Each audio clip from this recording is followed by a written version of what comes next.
I would rather go blind.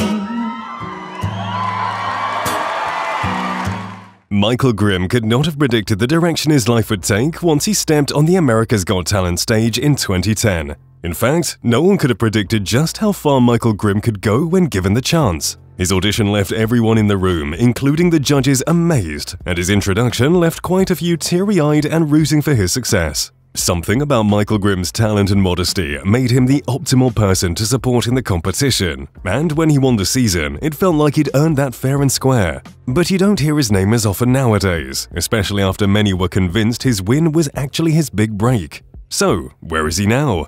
Join us as we take a look at what really happened to Michael Grimm from America's Got Talent. All you gotta do is try, just try a little tenderness. Oh yeah, so now all you gotta do is think about it. Growing up in Waveland, a small Gulf town in Mississippi, Michael did not grow up rich. His father was unemployed and his mum had to work odd jobs to pay the bills. In fact, they lived in a little camper with holes in the floor, which is why when he was still a toddler, he and his sister were given to his grandparents to be raised in better circumstances.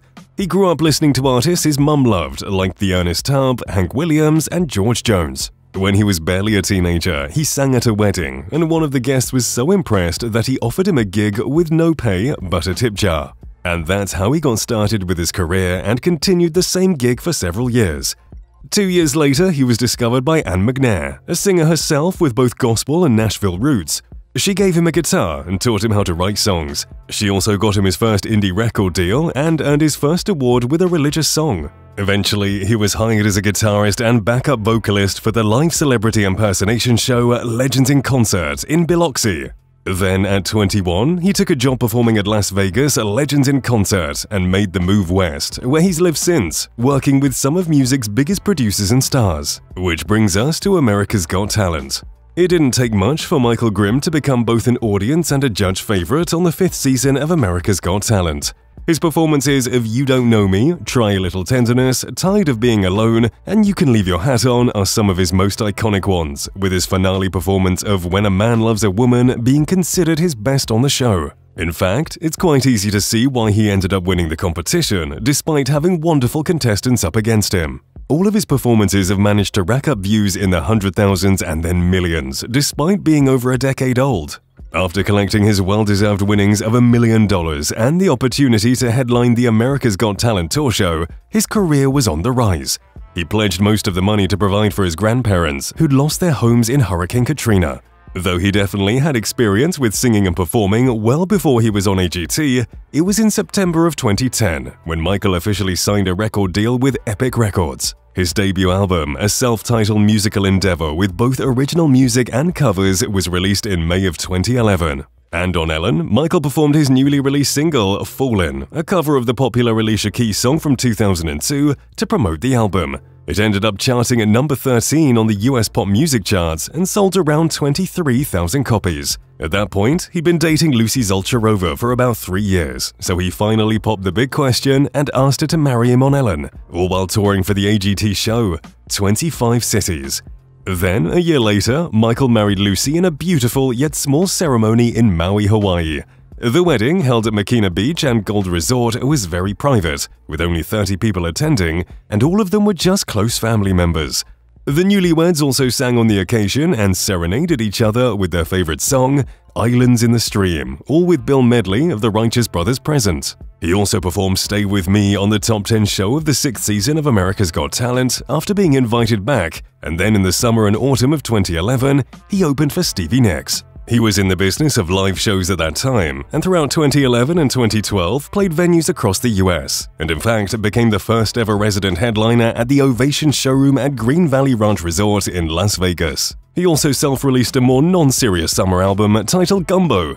In 2013, Michael spent most of his time on the road, touring and performing for the world. This year also marked his first time performing in Shanghai, St. Martin, and Costa Rica.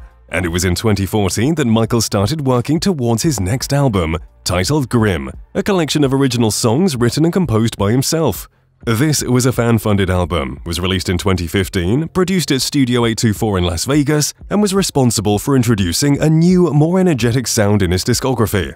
By 2019 and 2020, he'd established himself as a singer to look out for, and though he never quite garnered the international success we associate with other singers from a similar background, Michael had very much cultivated his own fan following, one that was determined to see him succeed.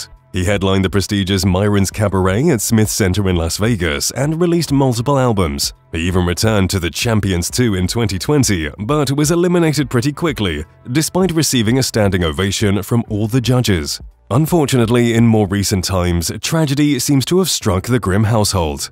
Michael was hospitalized in June of 2023 due to a mystery illness. One Tuesday, Lucy Zolcheva Grimm logged into his Instagram and posted about the singer being sedated and on a ventilator in the ICU.